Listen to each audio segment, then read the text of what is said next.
poursuivre alors avec un titre, donc le match France-Italie évidemment, c'est le titre de Brunello Cucinelli. Comment vous le prononcez, vous? Brunello Cucinelli. Mais j'ai eu du mal à la prononcer, je ne vous cache pas. Alors Brunello Cucinelli, c'est une aventure entrepreneuriale exceptionnelle.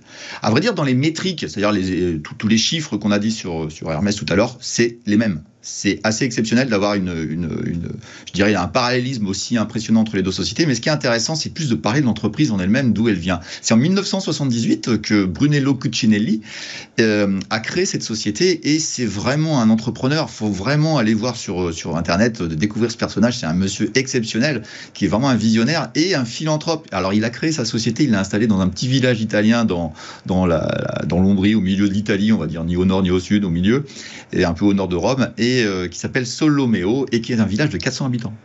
C'est absolument incroyable et il y a créé un théâtre, il a fait un centre de recherche sur la philosophie humaine, donc vous voyez que c'est un homme assez particulier, assez exceptionnel.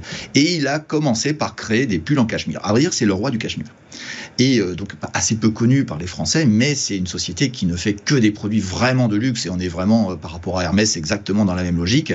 Et il a développé, après avoir fait ses premiers pulls, il a développé toute une gamme avec le cachemire, mais aussi des tenues en soie qui, sincèrement, je vous le dis, je vous invite à aller voir le site internet. Sincèrement, j'ai un petit faible pour cette collection qui est vraiment, je trouve, magnifique, avec des accessoires en cuir aussi, hein, mais globalement une douceur, un raffinement dans le style qui, moi, me paraît assez en total décalage avec, par exemple, Prada, qui, lui, est très excentrique.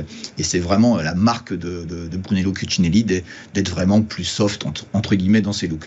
Et Brunello Cucinelli a profité, comme bien des entreprises du luxe, du Covid pour avoir une accélération de son chiffre d'affaires et de sa marge, qui fait qu'on voit, dans le graphique que vous venez d'afficher, on voit une tendance extrêmement claire haussière. Donc à ce niveau-là, il n'y a pas de problématique. La marge aussi a monté fortement. Et comme Hermès tout à l'heure, on est sur un palier où l'entreprise ne cherche plus à augmenter ses marges. Elle a bien fait un update sur le sujet.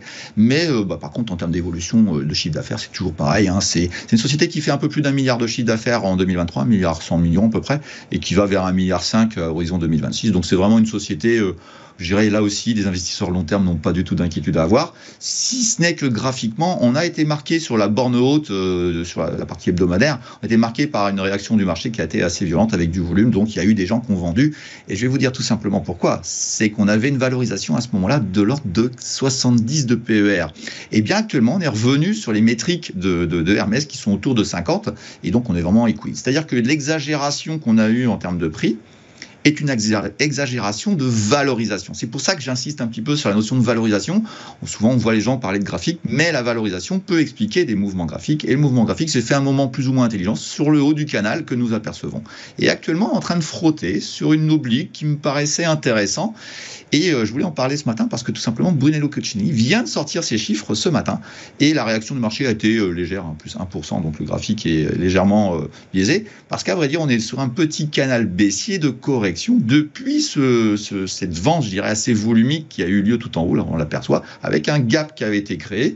Et techniquement, je dirais que là, ça va être le combat. Ça va être le combat entre cette oblique qu'on aperçoit qui soutient les marchés depuis quelques jours et ce canal baissier qui pourrait renvoyer notre dossier vers les 80 €, qui ferait une valorisation intéressante. J'ai envie de vous dire... Tout investisseur qui se reconnaît serait acheteur à ces niveaux-là. Donc on verra bien ce qui se passera, mais on est au milieu du gué graphiquement.